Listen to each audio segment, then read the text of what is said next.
Group के रवि देवरा और Motilal Oswal commodities के नवनीत दवानी, आप दोनों का ही स्वागत है। रवि, आपसे पहले शुरुआत करना चाहेंगे। काफी मूवमेंट हमने यहाँ पर एग्रीकल्चर कमोडिटीज में देखी है। मॉनसून अच्छा है, बुआई का इलाके के जो नंबर्स आए हैं वो भी बेहतरीन दिखते हैं। इन सब के चलते एग्री कमोडिटीज में इस वक्त कैसे रुझान है?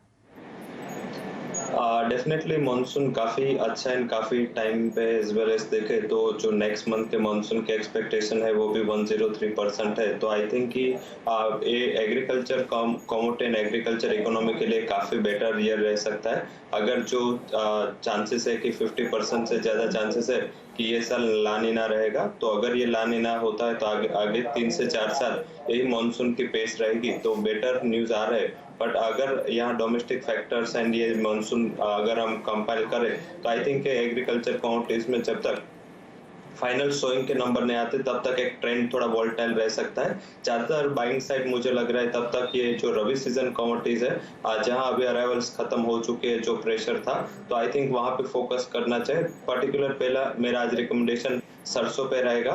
वहां पे डिमांड, सीजनल डिमांड काफी अच्छे आ रहे हैं, एज वेल एज ये टिल फेस्टिव एंड तक रहेगी, तो आई थिंक एक अच्छी कमोडिटी रह सकती है। यहाँ पे खरीद करके चलना चाहिए। 4750 का पहला टारगेट है, 4620 का एक स्टॉप लॉस है।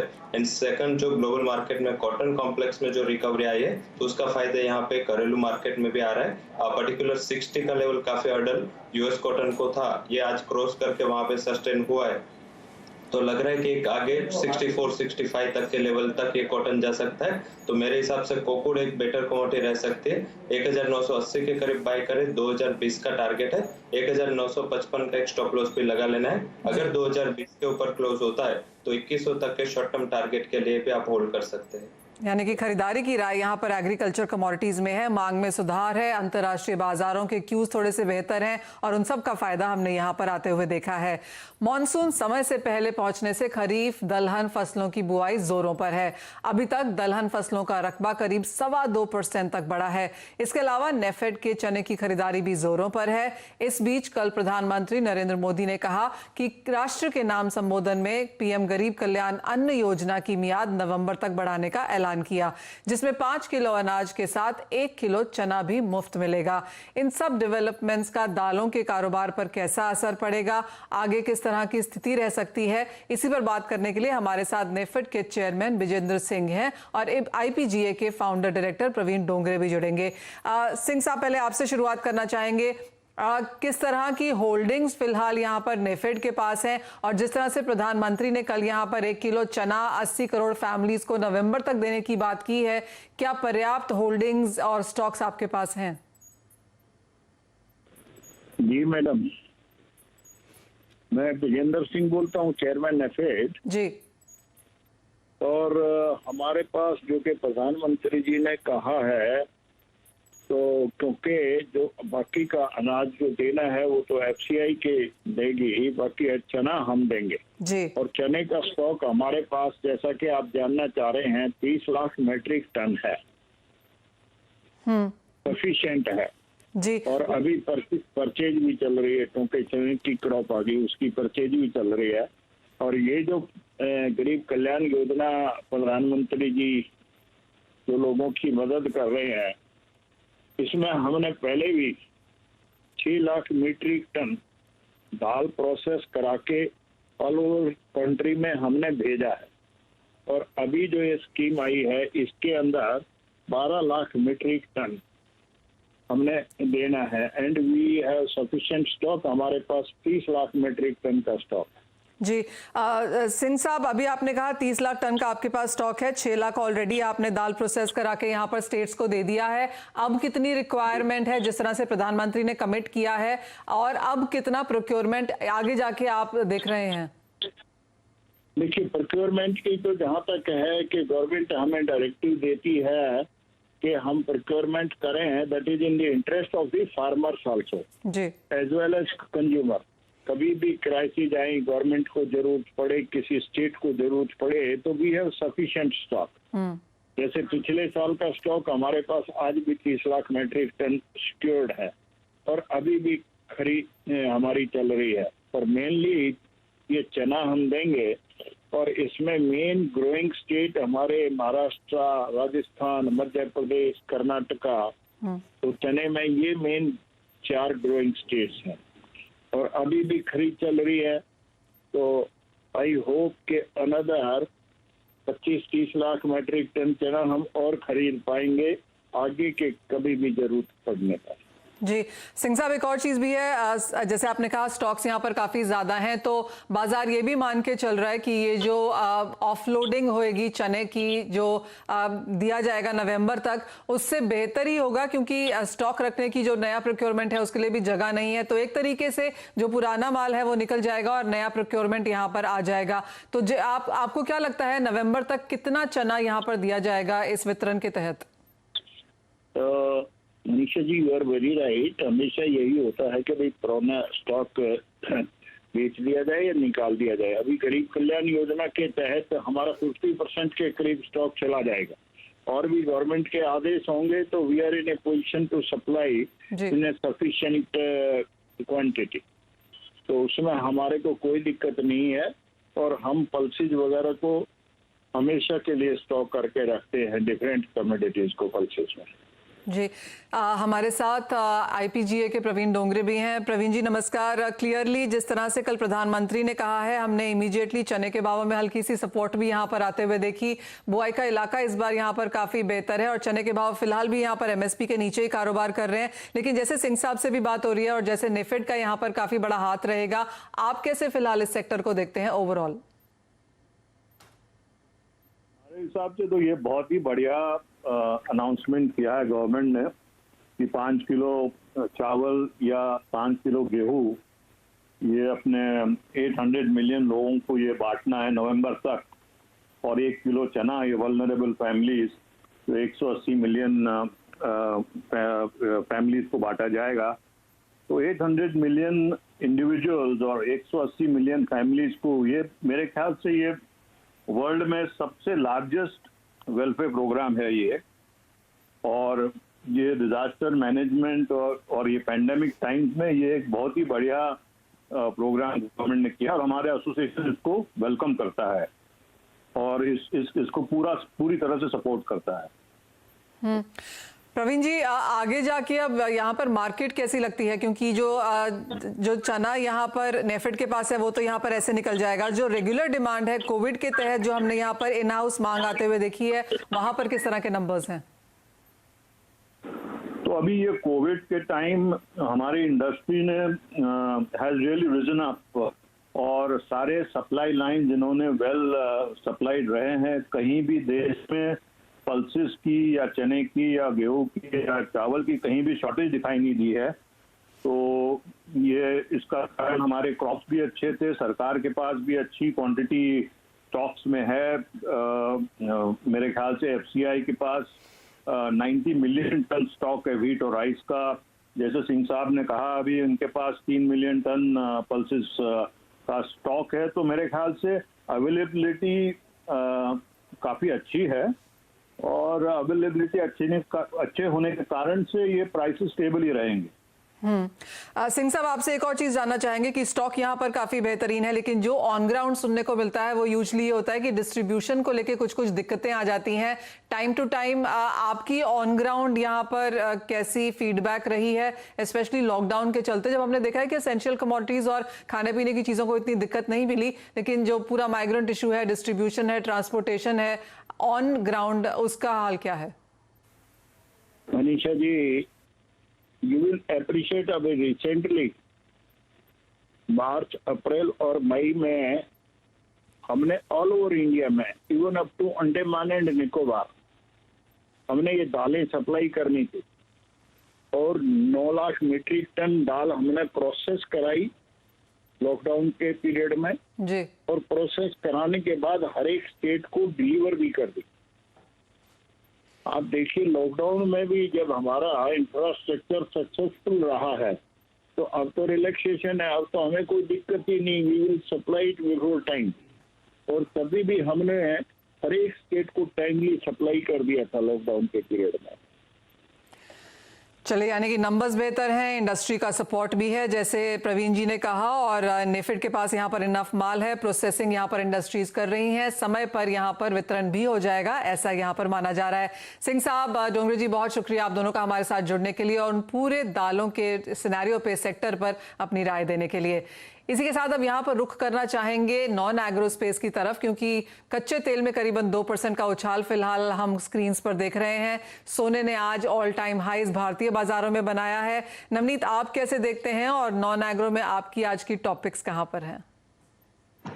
जी, गुड आफ्टरनून। हमने देखा है कि नॉन एग्रो स्पेस में 2-3 दिनों से बहुत ज़्यादा वोलेटिलिटी देखने मिल रही है। कल के सेशन में भी हमने देखा कि गोल्ड एंड सिल्वर प्राइसेस में एक बहुत बड़ा अपमूव देखने को मिला है।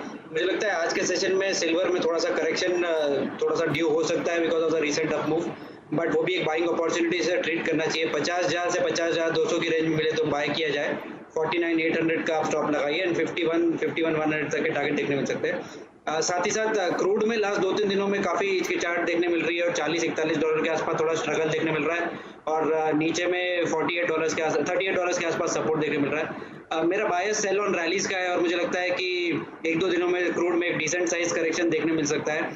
3,040-3,050 के रेंज में आप क्रूड सेल कर सकते हैं। 3,105 का आप स्टॉप लगाइए एंड 2,970-2,950 तक के टारगेट देख सकते हैं। चले, यानी कि 51,000 तक के स्तर चांदी में देखने को मिल सकते हैं, लेकिन कच्चे तेल में कुछ मुनाफा वसूली की एक्सपेक्टेशन है। इसी के साथ रुकेंगे एक छोटे से ब्रेक के लिए। जब लौटेंगे तो हमारे दर्शकों को जोड़ेंगे अपने साथ, देंगे उनके सवालों के जवाब। कमोडिटी कॉल में आपका स्वागत है और अब वो समय है जब अपने दर्शकों को हम इस शो में शामिल करते हैं, लेते हैं उनके सवाल। निखिल पाटिल अब हमारे साथ फोन लाइन पर हैं पुणे से। निखिल, नमस्कार, क्या है आपका सवाल? मैंने क्रूड बाय किया था 1 लॉट। हाँ जी, किन लेवल्स पे लिया है आपने निखिल? 3,000। ओके। नवनीत, निखिल ने यहाँ पर कच्चे तेल में एक लॉट खरीदा है 3,040 के आसपास। इनके लिए क्या राय है, क्योंकि आपकी आज बिकवाली की कॉल थी कच्चे तेल में। जो इनके खरीदारी के स्तर हैं, इन्हें क्या करना चाहिए? जी, कच्चा तेल फिलहाल 3,030 के आसपास चल रहा है। ज़्यादा डिफरेंस नहीं है इनके प्राइस से। मुझे लगता है कि 30, 40, 50 ये रेंज में अगर इनको एग्जिट मिलता है तो एग्जिट कर देना चाहिए। अगले 1-2 दिनों के लिए थोड़ा सा सेल ऑन रैली का स्ट्रैटेजी रहेगा और 2950 तक के भी स्तर देखने मिल सकते हैं यहाँ पर।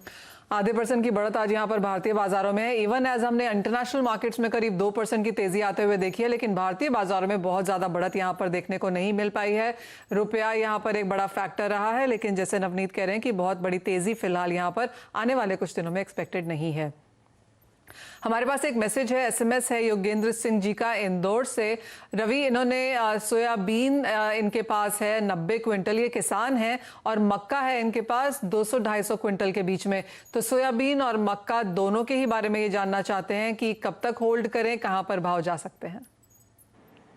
पहले मक्के की बात करते हैं। मुझे लग रहा है कि आगे जैसे जैसे जो डेवलपमेंट्स हैं, जिस हिसाब से अभी मॉनसून इवन है, तो इस हिसाब से थोड़ा सोइंग के न्यूज से वो प्राइसेस ऑलरेडी करेक्ट हो चुके हैं, तो यहाँ से निकलना एक अच्छी स्ट्रेटेजी नहीं। 1500 तक के प्राइसेस जा सकते हैं। अगर यहाँ से 200 रुपए तक का उछाल आए तो वहां पे एक बार आप एग्जिट कर सकते हो। वही बात करें तो बेसिकली ये मक्के के लिए आगे जाके थोड़ी इंडस्ट्रियल एंड फीडिंग डिमांड जैसे जैसे लॉकडाउन ओपन हो गए, ऐसे एक अच्छी डिमांड आने की भी एक्सपेक्टेशन है। हालांकि सोयाबीन में मेरा व्यू थोड़ा लग रहा है कि सेल ऑन राइज एक बेटर स्ट्रेटेजी हो सकती है, क्योंकि सोइंग काफी अच्छी हुई है, as well as international cues है वो भी पूरे लैकलस्टर है। चाइना एंड US के जो ट्रेड रिलेशन है वहाँ भी दिन प्रतिदिन एक नरमी आती जा रहे हैं, वहाँ भी डिफरेंसेस काफी बढ़ रहे हैं। तो मुझे लग रहा है कि सोयाबीन में आप उछाल पे बिकवाली कर दे 3800 के लेवल के करीब, एक बार आप फिजिकल में स्टॉक अनवाइंड कर दे। मुझे लग रहा है कि आगे जाके 3500, 3600 तक के लेवल्स पे सोयाबीन दिखा सकता है। वो ब्रेकिंग न्यूज है आपकी स्क्रीन पर, उसको एक बार लेना चाहेंगे। रेलवे बोर्ड के साथ यहाँ पर चर्चा हुई है, मंजूरी के लिए जो नोट है वो कैबिनेट के पास भेजा जाएगा। पूरा मुद्दा ये है कि यहाँ पर रेलवे की मैन्युफैक्चरिंग यूनिट जो है इसकी कॉर्पोरेटाइजेशन की तैयारी की जा रही है। कैबिनेट नोट यहाँ पर बन चुका है, उसको मंजूरी के लिए यहाँ पर भेजा जाएगा। जो प्रोडक्शन यूनिट्स हैं इनकी कॉर्पोरेटाइजेशन होगी और विवेक देबरॉय कमेटी ने इसकी सिफारिश की थी। नोट तैयार है, अब इसको मंजूरी मिलनी है जिसके लिए ये कैबिनेट के पास जाएगा। तो क्लियरली वहां पर एक बड़ी एक्सक्लूसिव खबर हमारे पास CNBC आवाज पर सोर्सेज की तरफ से आती हुई कि रेलवे बोर्ड के साथ यहां पर चर्चा हुई है, कैबिनेट की नोट बन चुका है, मंजूरी का यहां पर इंतजार है। नोट यहां पर कैबिनेट के लिए भेजा जाएगा और फिर यहां पर मंजूरी की एज ऑफ नाउ इंतजार की जा रही है। तो क्लियरली वो चर्चा भी यहां पर काफी समय से रही है। मैन्युफैक्चरिंग यूनिट्स को लेकर कॉर्पोरेटाइजेशन की तैयारी यहां पर क्लियरली अब होती हुई नजर आ रही है। मेक इन इंडिया काफी बड़ा अहम एक बजिंग वर्ड है सरकार के लिए और इसके तहत काफी सारे सेक्टर्स में हमने मूवमेंट्स यहां पर होते हुए देखी हैं और ये लेटेस्ट उसी लाइन में है। रेलवेज की तरफ से अभी आता हुआ, रेलवे बोर्ड की तरफ से आता हुआ और अब इंतजार रहेगा कि कैबिनेट की तरफ से इसके लिए मंजूरी आए। आगे बढ़ेंगे और एग्रीकल्चर कमोडिटीज के बारे में तो हम यहाँ पर बात कर ही रहे थे। हमारे पास एक और भी यहाँ पर मैसेज है सुशील का। सुशील हमारे साथ फोन लाइन पर हैं एक्चुअली बैंगलोर से। सुशील नमस्कार, क्या है आपका सवाल? वही 46,960 में 3 लॉट सेल है मेरा गोल्ड में। हाँ गोल्ड में। ओके सुशील ने यहाँ पर सोने में बिकवाली करी है नवनीत, और सोने में आई थिंक ये राय हम काफ़ी दिनों से चैनल पे देते रहे हैं कि आपको शॉर्ट करके नहीं चलना है, सोने में यहाँ पर अपमूव बरकरार रह सकता है। 46,950 की इनकी सेलिंग है और 48,950 तक के लेवल्स हमने यहाँ बनते हुए देखे हैं आज। हेलो जी नवनीत।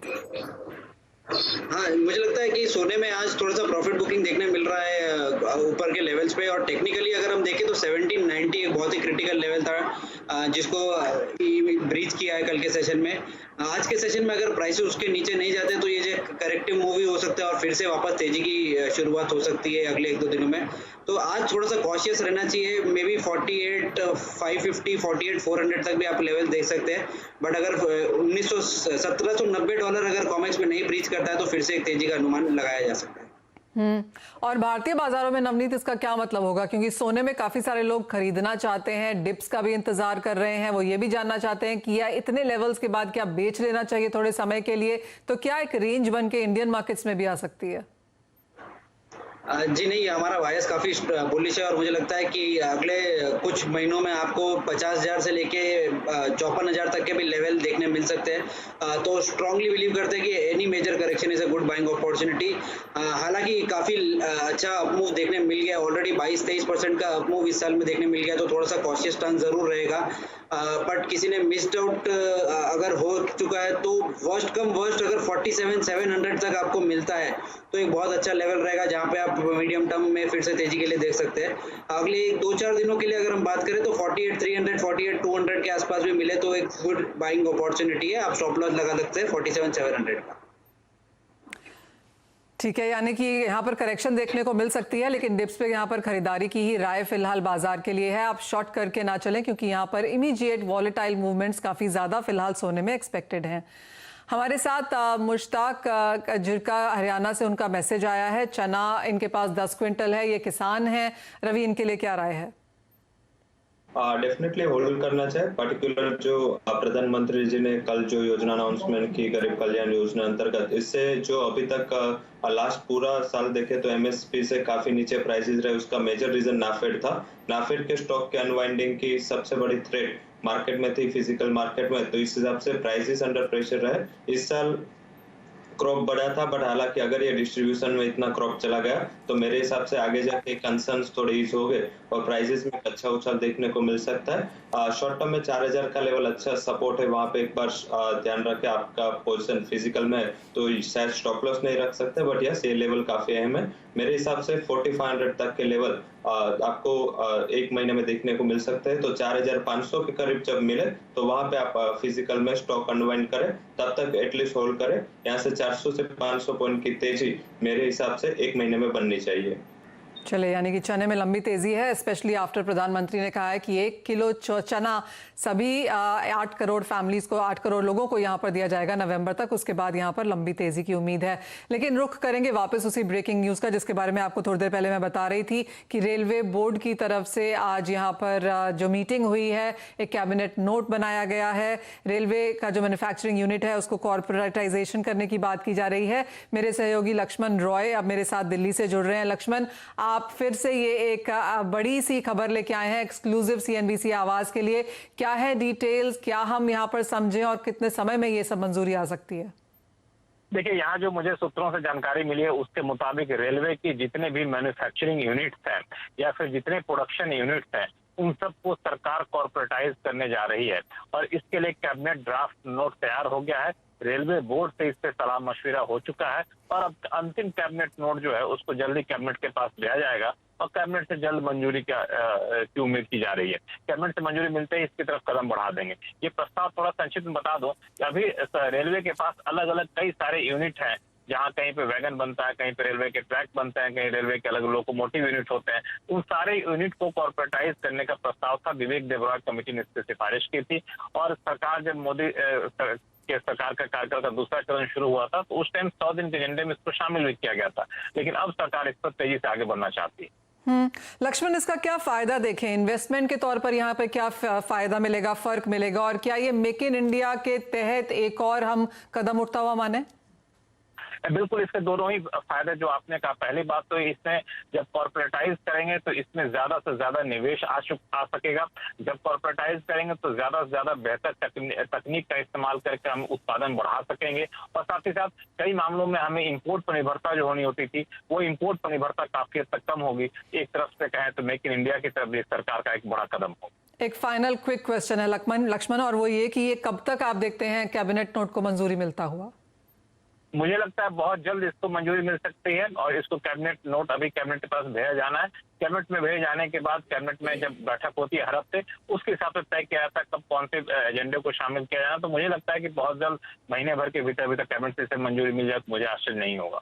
ऑलराइट लक्ष्मण, बहुत शुक्रिया हमारे साथ जुड़ने के लिए और वो एक्सक्लूसिव खबर हमें देने के लिए। तो क्लियरली एक और सेक्टर रेलवेज जहां पर स्ट्रॉन्ग पुश हम यहां पर सरकार की तरफ से आता हुआ देख रहे हैं। लेकिन इसी के साथ इस कार्यक्रम में फिलहाल इतना ही समय है। रवि और नवनीत, आप दोनों का बहुत शुक्रिया हमारे साथ समय निकालने के लिए। मुझे भी दीजिए इजाजत, लेकिन आप बने रहिए CNBC आवाज पर।